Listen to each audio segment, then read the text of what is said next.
পৃথিবীতে সবচাইতে নিষ্ঠুর হচ্ছে সময়। সময় চলে যায়। সময় এত একটা নিষ্ঠুর ব্যাপার যে সময়কে ধরা যায় না। তাই সময়ের কাজ সময়ে করুন। যখন সময় চলে যাবে, আপনার কাজগুলো করা হবে না, তখন দেখবেন যে আর কিছু করার নেই। তাই সময়কে কাজে লাগাতে হবে। মানুষ ভাবে এক আর হয় আরেক।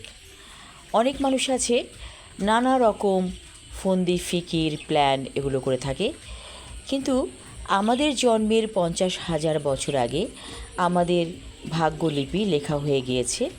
তাহলে কেন আমরা এত চিন্তা করব নিজেকে নিয়ে, সবাইকে নিয়ে? যার যার ভাগ্যলিপি তো লেখাই আছে।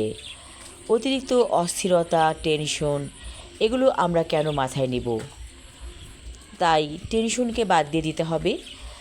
যা কিছু আমার জন্য আপনার জন্য বরাদ্দ আছে সেটুকুই আপনি পাবেন, এর বেশিও না কমও না। সুন্দর বিকেলের প্রকৃতির মাঝে বিলীন হয়ে যাওয়া আমার একটি কাজ। সেরকম প্রকৃতির মাঝে বিলীন হয়েছিলাম একদিন। সুন্দর একটি দৃশ্য, এই যে সূর্যটা ডুবে যাচ্ছে, সন্ধ্যা নেমে গিয়েছে, সূর্যটা পানির মধ্যে দেখা যাচ্ছে। কি চমৎকার দৃশ্য! এই দৃশ্যটা কে আমাকে দেখাচ্ছে? স্বয়ং সৃষ্টিকর্তা আমাকে এই দৃশ্যটা দেখাচ্ছেন। তার কাছে লাখ লাখ শুকরিয়া জানাই, এবং তাকে শুকরিয়া জানানো দিয়ে আমাদের দিন শুরু করতে হবে। কারণ আমার দম আছে, আপনার দম আছে, আমরা বেঁচে আছি। এই দমটা যখন থাকবে না, তখন আমরাও চলে যাব পৃথিবী থেকে। চারিদিকে পাখির কুজন ভালো লাগছে। প্রতিদিন পাখির দিকে তাকাবেন। পাখির দিকে তাকালে অনেক কিছু শেখা যায়। শক্ত ডানা মেলে পাখি উড়ে যায় দূর বহুদূরে। তাকে এই ডানা মেলে উড়ে চলার কৌশল কে শিখিয়েছে? তিনিই শিখিয়েছেন, যিনি আমাকে আপনাকে সৃষ্টি করেছেন। আমরা কোন কোন নিয়ামত অস্বীকার করব?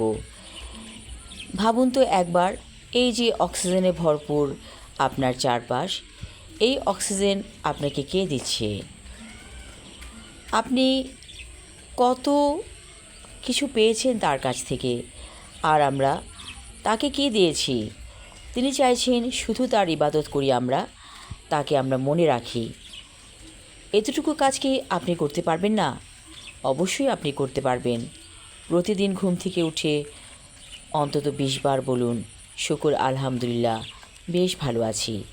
আমাদের সমাজে কিছু দুষ্ট প্রকৃতির মানুষ আছে, যাদের কাজ হচ্ছে মানুষের পিছনে লেগে থাকা। এগুলো গ্রামাঞ্চলে বেশি হয়।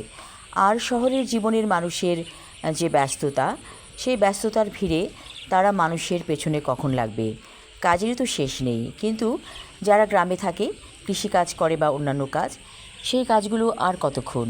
বাকিটা সময় তারা অবসরে থাকে, আর সেই অবসর সময়ে তারা মানুষের গীবত করে থাকে। গীবত হচ্ছে মৃত ভাইয়ের মাংস খাওয়ার মতো। মৃত ভাইয়ের মাংস খাওয়াটাকে উপমা হিসেবে ব্যবহার করা হয়েছে। তাহলে আপনি ভাবুন তো, কত বড় জঘন্য অপরাধ এই গীবত করা। এই গীবত করাকে আপনি বাদ দিয়ে দিন, ছেড়ে দিন।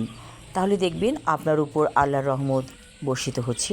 আমরা যখন আল্লাহর রহমতের ছায়ায় আছি, তখন আমরা কেন পাপাচার করে বেড়াবো? এই যে পরনিন্দা, পরচর্চা, এগুলো হচ্ছে পাপ কাজ। আপনি নিজের অজান্তেই পাপ কাজ করছেন। এই পাপ কাজ ছেড়ে দিন, সৎ পথে আসুন, সৎ পথে চলুন। তাহলে আপনি অনেক অনেক শান্তি পাবেন, মানসিক এবং শারীরিক। সবাই ভালো থাকুন। ধন্যবাদ।